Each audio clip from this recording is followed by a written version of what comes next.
আগের দিন আমরা সমবায় করেছিলাম।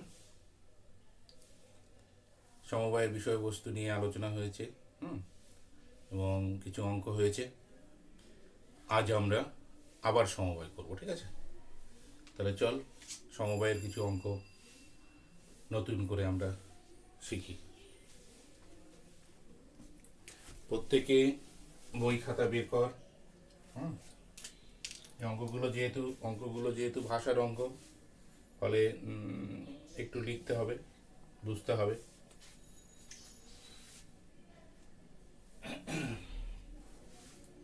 তাহলে আমরা যদি প্রথম অঙ্কটা ধরি এইভাবে,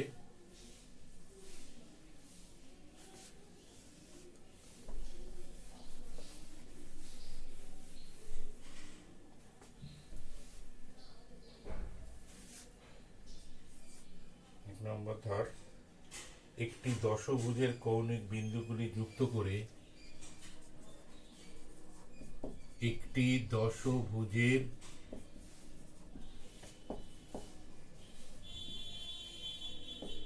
কৌণিক বিন্দুগুলি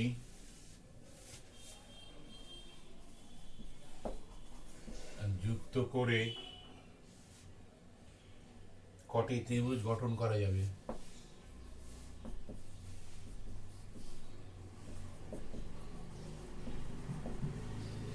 কটি ত্রিভুজ গঠন করা যাবে একটি দশভুজ, তাই না? দশভুজকে ত্রিভুজ কৌণিক বিন্দুগুলি যোগ করে কটি ত্রিভুজ গঠন করা যাবে? এর আর একটা প্রশ্ন আছে, দশভুজটির কর্ণের সংখ্যা নির্ণয় করো। দশভুজটির কর্ণের সংখ্যা নির্ণয় করো।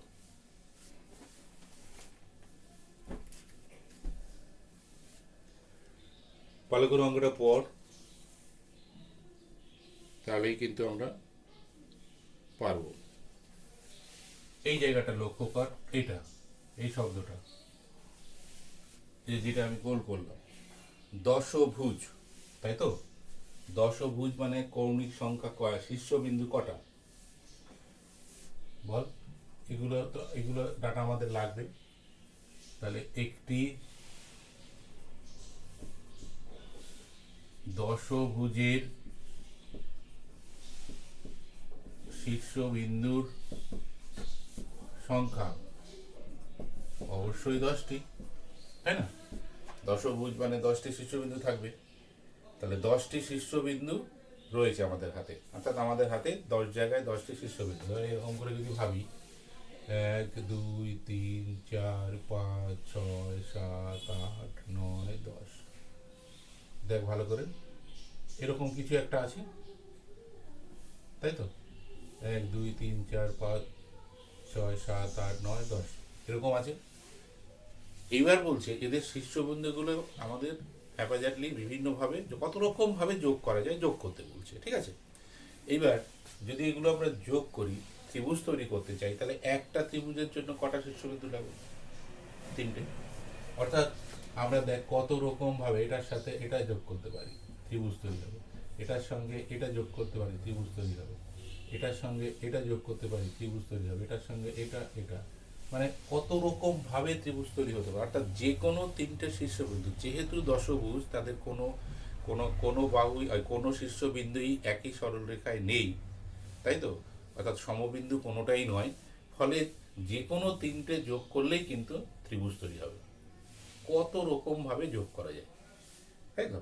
তাহলে এখানে আমাদের কি পেলাম? আরেকটা, যে একটি ত্রিভুজ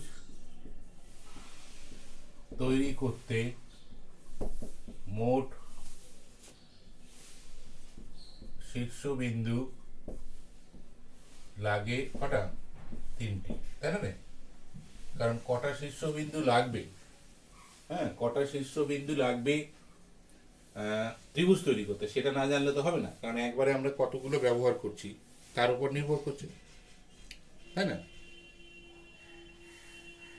তাহলে আমাদের কাছে আছে কটা? 10টা বিন্দু। আমার অ্যাট এ টাইম কটা লাগবে? 3টে, তাই না? দেখ, 10টা শীর্ষবিন্দু আছে, একটা ত্রিভুজ তৈরি করতে লাগবে 3টে। তাহলে এরকম ভাবে আমরা কি আসলে এখানে কি দাঁড়াচ্ছে, তার মানে 10টার মধ্য থেকে 3টে নিয়ে কত উপায়ে সমবায় তৈরি করে, তাই দাঁড়াচ্ছে না? তাহলে এখন 10টি শীর্ষবিন্দু থেকে 3টি শীর্ষবিন্দু নিয়ে মোট সমবায় সংখ্যা কত হবে? 10c3। n হচ্ছে কত এখানে? n হচ্ছে মোট সংখ্যা 10, আর হচ্ছে আমি সেখান থেকে কটা নিলাম, তাই তো? সেটাই হচ্ছে NCR। তাহলে factorial n by factorial r into n minus r। দেখ ভালো করে, বুঝতে পারছিস কিনা? কনসেপ্টটা যদি পরিষ্কার হয়, বুঝতে পারি যে কি বলেছে, কি করতে হবে এবং সেখানে কি কি ডাটা লুকিয়ে আছে সমস্যার মধ্যে, তাহলে অঙ্ক কিন্তু একদম সহজ, কঠিন নয় আর কি, খুবই সহজ। তাহলে এখানে 10টা শীর্ষবিন্দু থেকে আমরা অ্যাট এ টাইম ত্রিভুজ তৈরি করার জন্য কটা নিব? 3টে। তাহলে 10c3, তার মানে equals to factorial 10 by factorial 3 factorial 7, তাই তো? equals to 10, 9, 8 factorial 7 by 3, 2 into factorial 7, factorial 7 কেটে গেল, 3, 2, 4, কত? 40 গুণ 3 120। দেখ,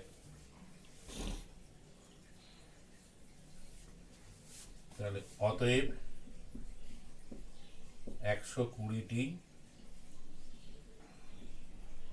ত্রিভুজ গঠন সম্ভব।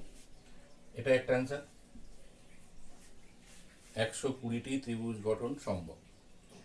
আর একটা কি চেয়েছে দেখ, আর একটা বলেছে দশভুজটির, এই যে দ্বিতীয় প্রশ্নটা লক্ষ্য কর, দশভুজটির কর্ণের সংখ্যা নির্ণয় করো।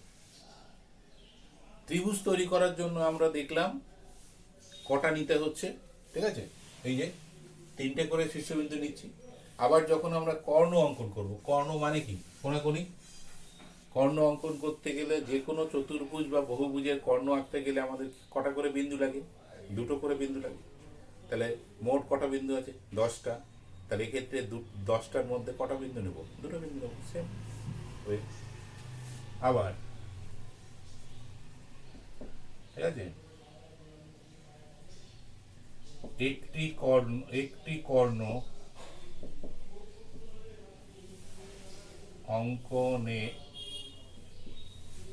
কর্ণ অঙ্কনের জন্য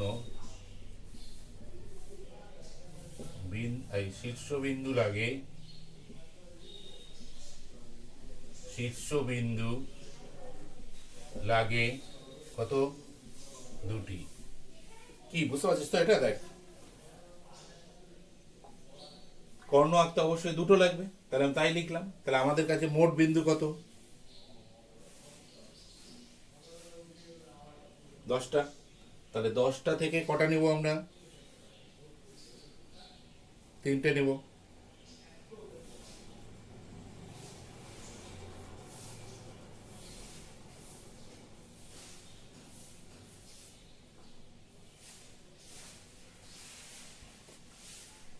অতএব এখানে আরেকটা লিখি, দশভুজের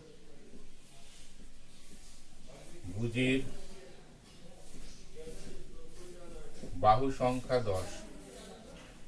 দেখ ভালো করে, দশভুজের বাহু সংখ্যা 10।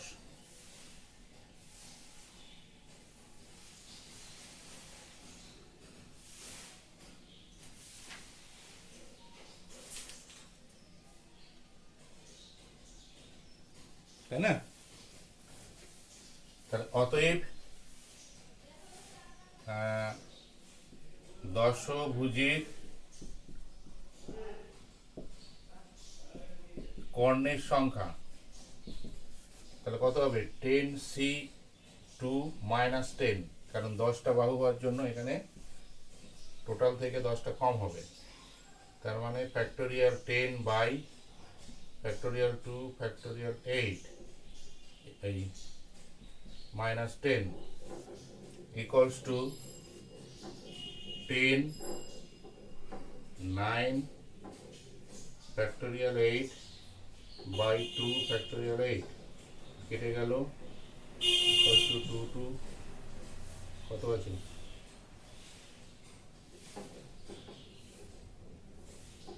5, তার মানে 45 - 10 সমান 35।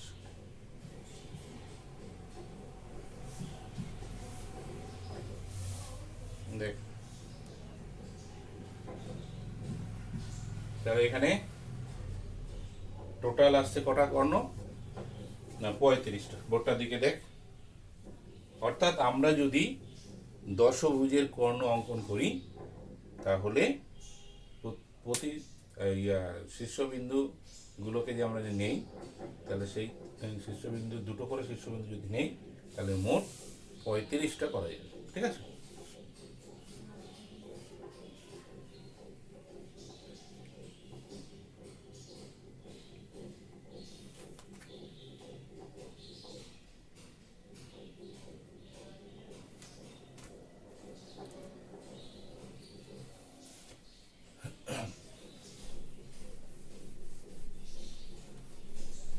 এইভাবে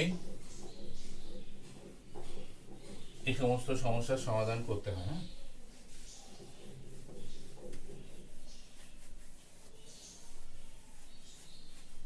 নেক্সট আর একটা অন্য টাইপের অঙ্ক দেখি আমরা।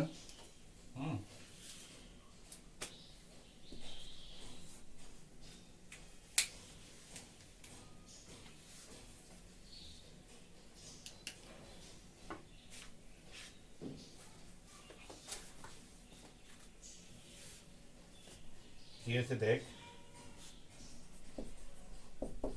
9টি ব্যঞ্জন বর্ণ, ঠিক আছে, আচ্ছা অবশ্যই 9টি বিভিন্ন হবে, একই তো একই হলে আবার অন্য গল্প হয়ে যাবে। 9টি বিভিন্ন ব্যঞ্জন বর্ণ থেকে 2টি এবং 5টি স্বরবর্ণ থেকে 3টি এবং 5টি স্বরবর্ণ থেকে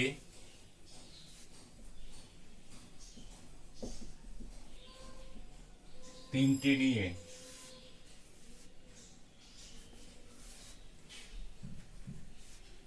5টি স্বরবর্ণ থেকে 3টি একযোগে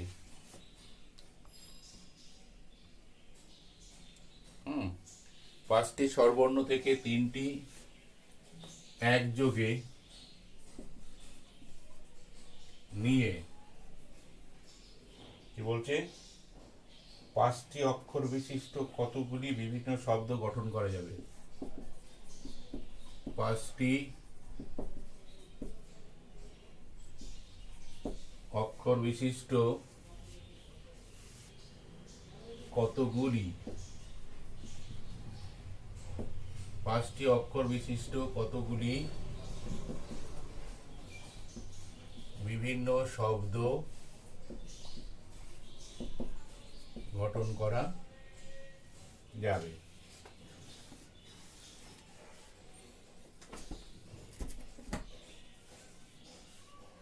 পড় ভালো করে অঙ্কটা, কি কি আছে দেখ। ব্যঞ্জন বর্ণ আছে, স্বরবর্ণ আছে, ঠিক আছে। কটা ব্যঞ্জন বর্ণ আছে? 12টা। এর থেকে নেবে কটা? 2টো। ও 12টা থেকে নেবে কটা? 2টো। এখানে আছে কটা? 5টা। এখান থেকে নেবে কটা? 3টে। তাহলে লক্ষ্য কর এই যে এই যে 2 আর 3 এখানে মিলে মোট শব্দ সংখ্যা বর্ণ সংখ্যা কটা আসছে? 5টা। তাহলে এখান থেকে বোঝার চেষ্টা কর, 12টা ব্যঞ্জন বর্ণ থেকে যদি দুটো করে নেয় তাহলে কতগুলো সমবায় হতে পারে? দেখ এখান থেকে, তাহলে কত? 10C2, 12C2। 12টা থেকে দুটো নিলে সমবায় সংখ্যা কত হবে? 12C2। এখান থেকে আয়, 5টা থেকে যদি 3টে নেয়, ঠিক আছে, 5টা থেকে যদি 3টে নেয় তাহলে শব্দ সংখ্যা কত হচ্ছে? 5C3। তাহলে একবার পেলাম ব্যঞ্জন বর্ণ থেকে এটা আসতে পারে, স্বরবর্ণ থেকে এটা আসতে পারে, ঠিক আছে। আরেকটা ঘটনা ঘটছে যেটা এর আগে বিন্যাসে ঘটতো না, যেটা সমবায়ে ঘটে, কারণ এখানে সমবায় যেহেতু অর্ডারটা বা ক্রমটা মেনটেন করা দরকার হয় না, ঠিক আছে। কি হচ্ছে, এই যে এখান থেকে দুটো এলো আর এখান থেকে 3টে এলো, এই যে যে 2 আর 3 এদের যোগফল কত? 5। তাহলে এই যে যে 5টা এরা যখন এক হলো, আবার এদের মধ্যে সমবায় তৈরি হবে, ঠিক আছে, যেটা কিন্তু বিন্যাসে ছিল না। তাহলে এই যে যে 5টা, এই 5টার মধ্যে আবার বিন্যাস হবে, তাদের নিজেদের মধ্যে যে বিন্যাস হবে সেই বিন্যাস সংখ্যা হচ্ছে ফ্যাক্টোরিয়াল 5। একটা জিনিস খেয়াল রাখবে যে সমবায়ের ক্ষেত্রে এটা হয়, ঠিক আছে। অর্থাৎ 3জন আর 2জন তারা আলাদা আলাদাভাবে সমবায় গঠন করলো, এবার তাদেরকে যখন এক করে দেওয়া হলো তারা নিজেদের মধ্যে সমবায় তৈরি করবে, কারণ ওই 5জন তো বসে থাকবে না, কিছু না কিছু তো করবে নিজেদের মধ্যে যা তৈরি করতে বলা হয়েছিল। অর্থাৎ ব্যঞ্জন বর্ণ থাকাকালীন ও যা করেছে, স্বরবর্ণ থাকাকালীন এ যা করেছে, এবার এরা যখন মিলে যাচ্ছে মোট সংখ্যা যেহেতু একই থাকছে, সেই জন্য তাদের মধ্যেও সমবায় বা কম্বিনেশন তৈরি হবে, ঠিক আছে। এটা কম্বিনেশনই হয়। তাহলে তাদের মধ্যে যখন হবে তখন নর্মালি সেই সংখ্যার ফ্যাক্টোরিয়াল হয়, ঠিক আছে। তাহলে সেক্ষেত্রে ফ্যাক্টোরিয়াল 5 হবে। তাহলে একটা এলো এটা, একটা হলো এটা, একটা হচ্ছে এটা, তাহলে এদের গুণফলটাই হচ্ছে মোট সমবায় সংখ্যা হবে। তাহলে এবার লিখে ফেলি আমরা, কি আছে? মোট ব্যঞ্জন বর্ণ সমান 9টি এবং স্বরবর্ণ সমান 5টি, তাই তো? তাহলে এবার 9টি ব্যঞ্জন বর্ণ থেকে কটা নিচ্ছে? 2টি নিয়ে সমবায়, 2টি নিয়ে মোট বিভিন্ন শব্দ গঠন হয়। আচ্ছা, এটা মিটিয়ে দিচ্ছি। শব্দ গঠন হয় কত হবে? তাহলে 12C2 এতটি, এবং 5টি স্বরবর্ণ, তাই তো? এবং 5টি স্বরবর্ণ থেকে 3টি নিয়ে মোট বিভিন্ন শব্দ গঠন হয়। তাহলে NCR, তাহলে 5C3 এতটি। তারপরে কি বললাম? ব্যঞ্জন বর্ণ থেকে এলো এতটা, স্বরবর্ণ থেকে এলো এতটা। আবার ওই স্বরবর্ণ আর ব্যঞ্জন বর্ণ 2 আর 3 মিলে যখন 5 তৈরি হলো, তখন তাদের মধ্যে আবার কি হবে? সমবায় তৈরি হবে, কারণ তারা নিজেরাও শব্দ গঠন করার চেষ্টা করবে, তাই তো?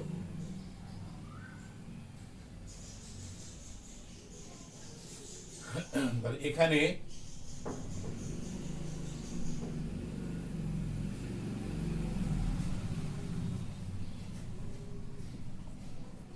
ব্যঞ্জন বর্ণ ও স্বরবর্ণ সমান 2 + 3 = 5টি, তাই তো? হ্যাঁ, অতএব এই 5টি বর্ণ নিজেদের মধ্যে সমবায় গঠন করবে, তাই তো? অতএব সেক্ষেত্রে মোট সমবায় বা সেক্ষেত্রে মোট, আচ্ছা মধ্যে সমবায় না শব্দ লেখ, কারণ শব্দ যেহেতু আমরা লিখছি শব্দ গঠন করবে, তাহলে সেক্ষেত্রে মোট শব্দ সংখ্যা, তাই তো? তাহলে শব্দ সংখ্যা হচ্ছে ফ্যাক্টোরিয়াল 5। মানে এই যে পাঁচটা বর্ণ আমরা স্বরবর্ণ, ব্যঞ্জন বর্ণ এবং স্বরবর্ণ থেকে নিয়েছি, সেখান থেকে কি আসবে, আবার নিজেদের মধ্যে সমবায় গঠন হবে। সমবায় গঠন মানে কি? তার মানে সেই 5 অক্ষর বিশিষ্ট শব্দ। তাহলে সেক্ষেত্রে এক্ষেত্রে হয় নিজেদের মধ্যে যখন গঠন হয় তখন সেক্ষেত্রে ফ্যাক্টোরিয়াল করা হয়, তাহলে ফ্যাক্টোরিয়াল 5। অতএব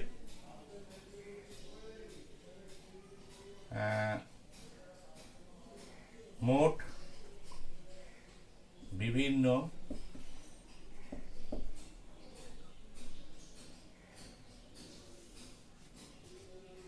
শব্দ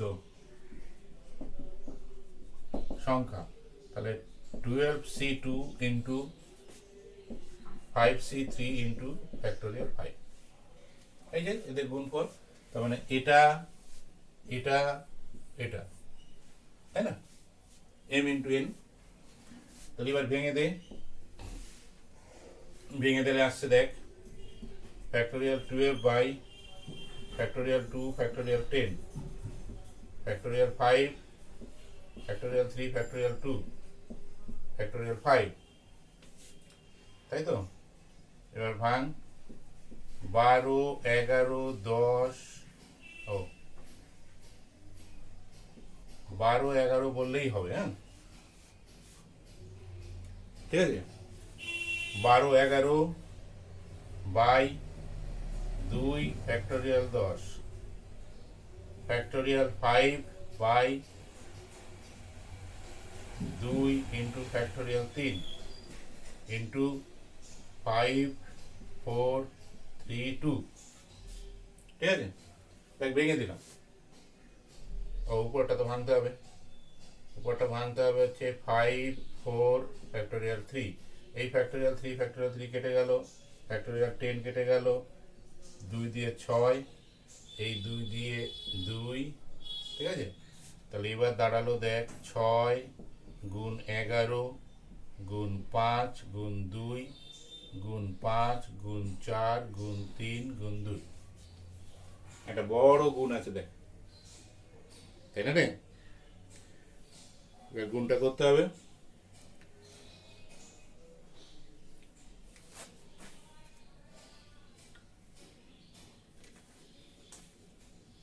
কত হবে? এটা গুণ করলে 43,200,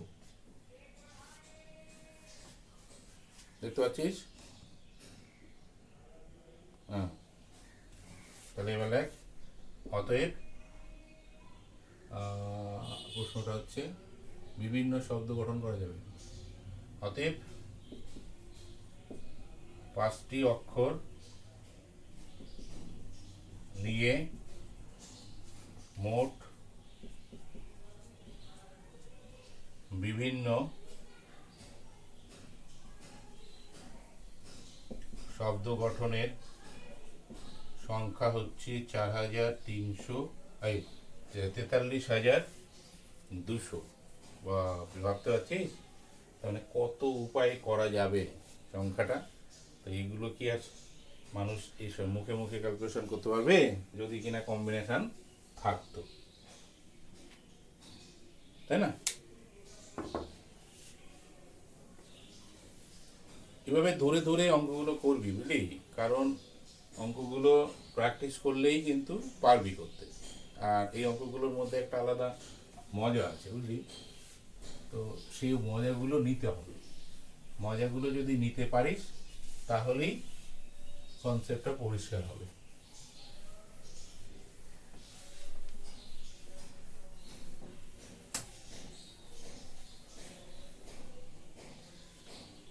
আর একটা অঙ্ক দেখ, আর একটা অন্য টাইপের করি আমরা।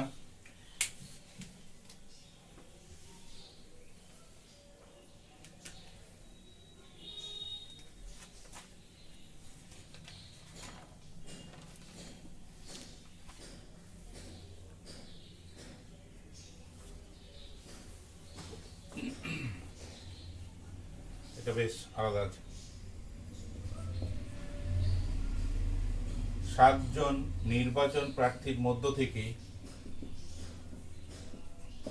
নির্বাচন প্রার্থীর মধ্য থেকে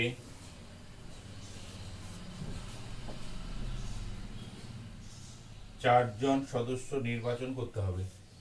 7 জন নির্বাচন প্রার্থীর মধ্য থেকে 4 জন সদস্য নির্বাচন করতে হবে। নির্বাচন করতে হবে। নির্বাচনের নিয়ম কি বলছে? একজন ভোটদাতা যতজন নির্বাচিত হবেন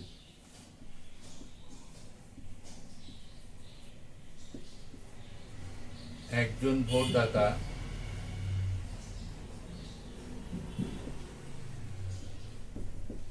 যতজন নির্বাচিত হবেন, এই লাইনটা ভালো করে বুঝবি, হবেন তার অনধিক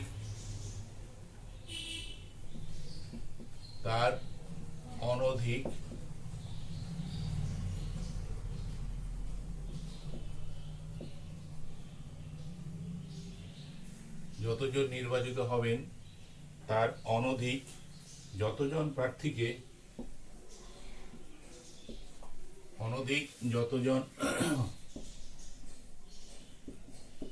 প্রার্থীকে ইচ্ছে ভোট দিতে পারেন।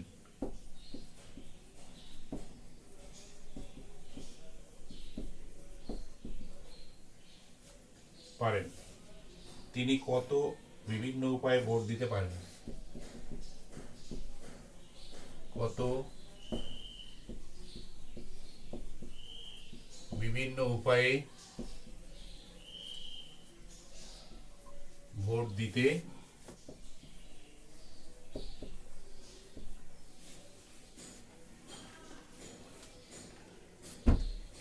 তিনি কত বিভিন্ন উপায়ে ভোট দিতে পারেন।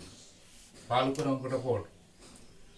অঙ্কটার এই লাইনটার মধ্যে সব কিছু লুকিয়ে আছে। এই লাইনটা, তার মধ্যে এই শব্দটার মানে বুঝতে হবে তোকে। এই যেটা আমি গোল করলাম, যে লাইনটাকে গোল করলাম, যে শব্দটাকে গোল করলাম, এই অনধিক এখানে কি বলছে দেখ, আমি আরেকবার পড়ছি। একজন ভোটদাতা যতজন নির্বাচিত হবেন তার অনধিক যতজন প্রার্থীকে ইচ্ছে ভোট দিতে পারেন। অর্থাৎ এখানে দেখ, নির্বাচিত, ঠিক আছে, প্রার্থী কজন নির্বাচিত হবে? 4 জন। এই যে অনধিক যতজন প্রার্থীকে ইচ্ছে ভোট দিতে পারেন, মোট ভোটে দাঁড়িয়েছে কজন? ঠিক আছে, তাহলে মোট প্রার্থী হচ্ছে 7 জন। অর্থাৎ 7 জন ভোটে দাঁড়িয়েছে। কোনো ভোটার যখন ভোট দিতে যাচ্ছে তখন ও দেখছে যে পর পর 1 থেকে সিরিয়ালি 7 নম্বর পর্যন্ত 7 জনের নাম আছে।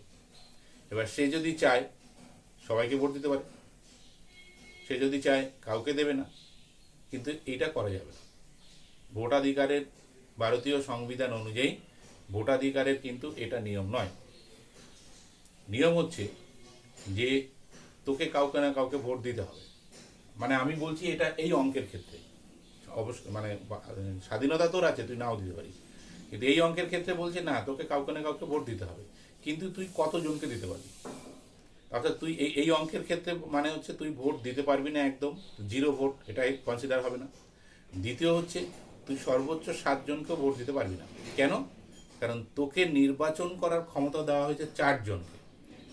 তাহলে তোর এই যে অনধিক যতজন ইচ্ছে প্রার্থীকে ভোট দিতে পারেন মানে হচ্ছে তুই নির্বাচিত করতে পারবি যতজনকে, তুই সর্বোচ্চ ততজনকে ভোট দিতে পারিস। তার মানে 4 জন যেহেতু নির্বাচিত হবে, তাহলে ওই অনধিক যতজন শব্দ বলছে এটার মানে হচ্ছে তুই সর্বোচ্চ 4টে ভোট দিতে পারিস। তাহলে তুই 7 জন প্রার্থীর মধ্যে যে কোনো 4 জনকে ভোট দিতে পারিস, তাই তো? তাহলে 7 জনের মধ্যে থেকে কজনকে দিতে পারিস? 4 জনকে 4টা ভোট। তার মানে তুই একজন ভোটার সর্বোচ্চ 4টা ভোট দিতে পারবি। কার মনে হলো যে না আমি 4টা দেবো না, আমার আমার 4জন প্রার্থী পছন্দ হচ্ছে না, আমি 3জনকে দেবো, তাহলে তার কাছে 3জনের সম্ভাবনাও রইল, অর্থাৎ কেউ 3টে ভোটও দিতে পারে। কারো মনে হলো আমার 3জনও পছন্দ হচ্ছে না, আমার 2জন পছন্দ হচ্ছে, তাহলে সে 2জনকেও দিতে পারে। কারো কাছে মনে হতে পারে যে আমার আমাকে একজনই পছন্দ হচ্ছে, বাকি 6জনই আমার কাছে অপছন্দের প্রার্থী, তো আমি অপছন্দের প্রার্থীকে ভোট দেব না। তাহলে একজন ভোটারের দেখ এতগুলো পসিবিলিটি আছে, তাই না? অর্থাৎ সে সর্বোচ্চ 4টা ভোট দিতে পারে। কেন না, যেহেতু 4জন প্রার্থী নির্বাচিত হবে। তাহলে দেখ, তাহলে একজন ভোটার যদি ভোট দেয় তাহলে সে কতগুলো ভোট দিতে, মানে কত উপায় দিতে পারে। তাহলে মোট হচ্ছে কজন, 7জন, তাহলে 7জনের থেকে 4টে, তার মানে 74 ম্যাক্সিমাম ভোট পড়লো। যেন নেক্সট একজন বললো আমি 4জনকে দিব না, 3জনকে, তাহলে সে 7জনের মধ্যে থেকে 3জনকে চুজ করবে, তাহলে তার কত হবে, তাহলে 73। দেখ তো বুঝতে পারছিস কিনা ব্যাপারটা।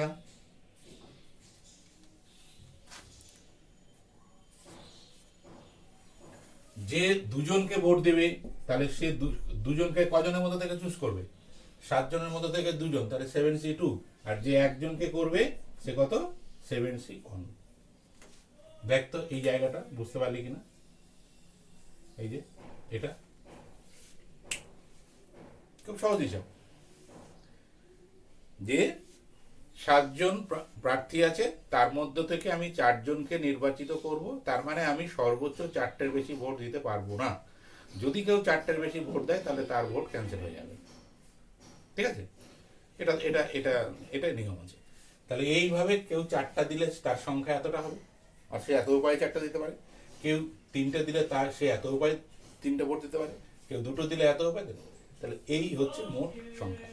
এইবার এখানে হচ্ছে এই সংখ্যাগুলো যোগ হবে না গুণ হবে। এর আগের অঙ্কগুলোতে আমরা দেখেছি গুণ হয়েছে, কারণ ওখানে ঘটনাগুলো কম্পালসারি ছিল, ঘটবেই।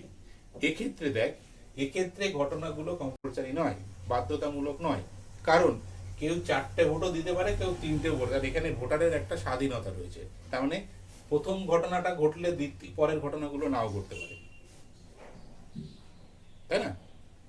এবং একজন ভোটারের ক্ষেত্রে একটা ঘটনাই ঘটবে।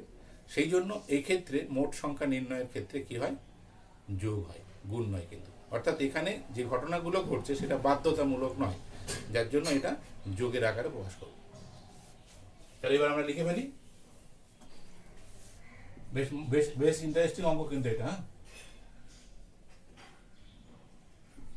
তাহলে লিখবো মোট প্রার্থীর সংখ্যা হচ্ছে 7জন বা 7, তাই তো? এবং মোট নির্বাচিত প্রার্থীর সংখ্যা হচ্ছে 4, হ্যাঁ?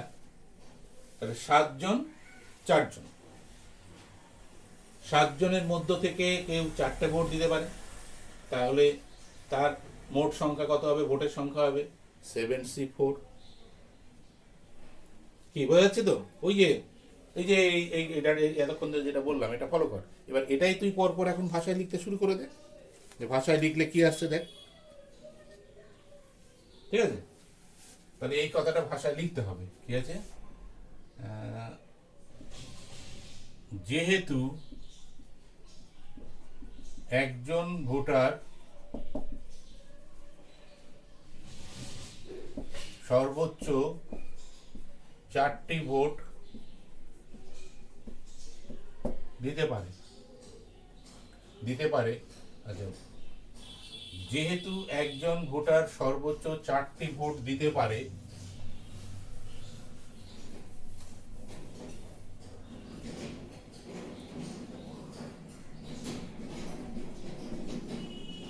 সেক্ষেত্রে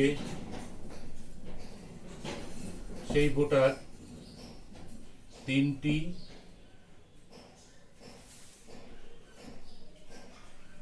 অথবা 2টি অথবা 1টি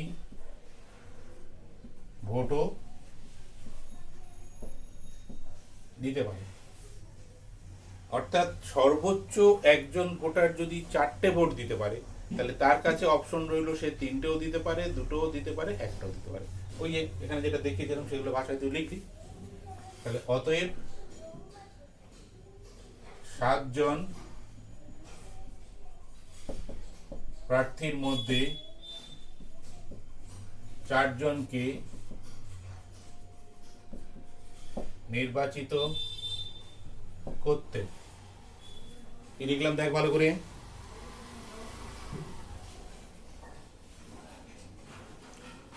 7 জন প্রার্থীর মধ্যে 4 জনকে নির্বাচিত করতে একজন ভোটার 4টি ভোট দিলে মোট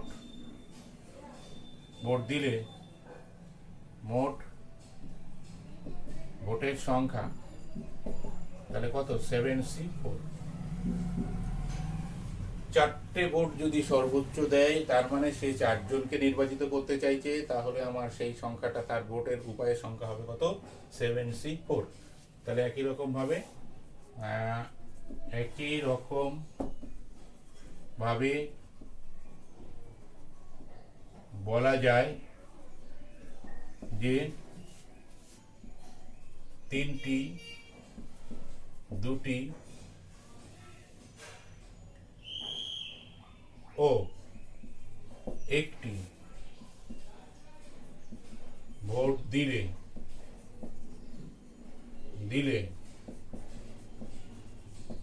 সেক্ষেত্রে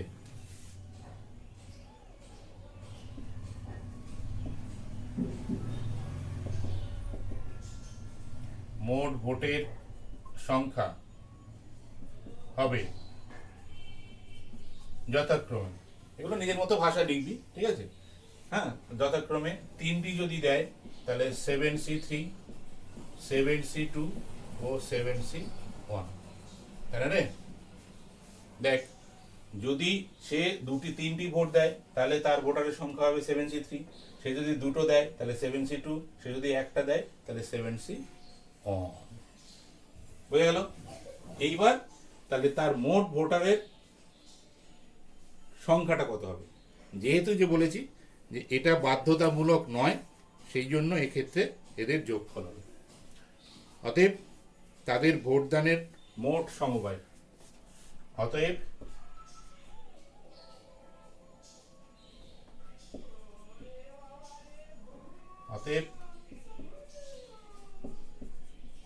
ভোটদানের মোট সংখ্যা,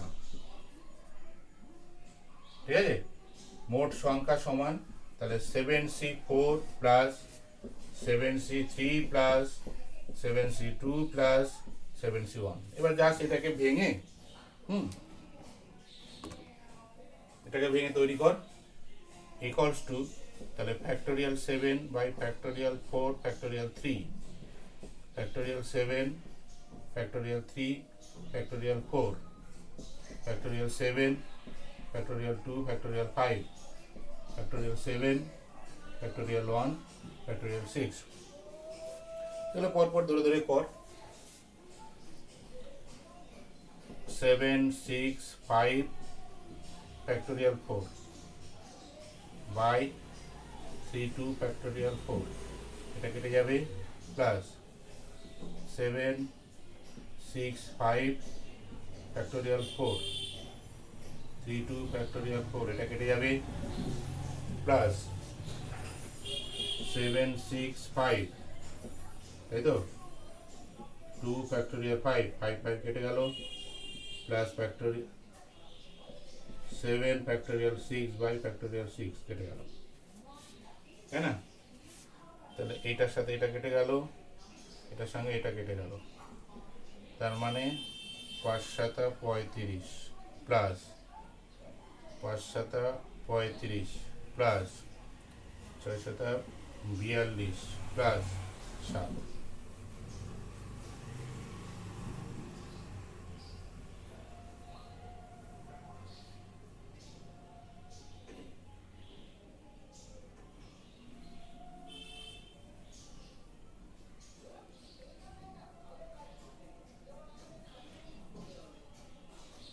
কি হলো রে?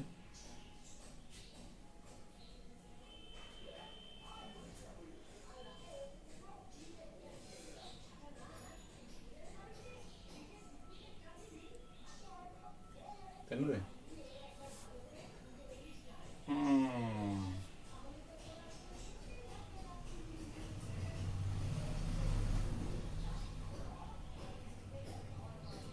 দেখতে কোথাও ছোট্ট একটা ভুল করলাম কিনা আমরা। 2 এর ক্ষেত্রে হচ্ছে, ও হ্যাঁ, এই একটা 2 রয়ে গেল রে, এই যে মনে হচ্ছে একটা কিছু গন্ডগোল হচ্ছে, কারণ এটা 21 হবে, 21 তার মানে 98, তাহলে টোটাল হচ্ছে 98 উপায়। তার মানে একজন ভোটার, বুঝতে পারছিস, 7 জনের মধ্য থেকে যদি 4 জনকে নির্বাচন করতে চায়, তাহলে যেহেতু দুটো, তিনটে এবং একটা ভোট দেওয়া তার কাছে অপশনাল, মানে কোনটা সে চুজ করবে, তাহলে সে 98 উপায়ে এটা চুজ করতে পারে। তাহলে সেই সংখ্যাটা হবে 98। তাহলে ঠিক আছে, এভাবে অঙ্কগুলো করিস। আজ এই পর্যন্তই থাকছে।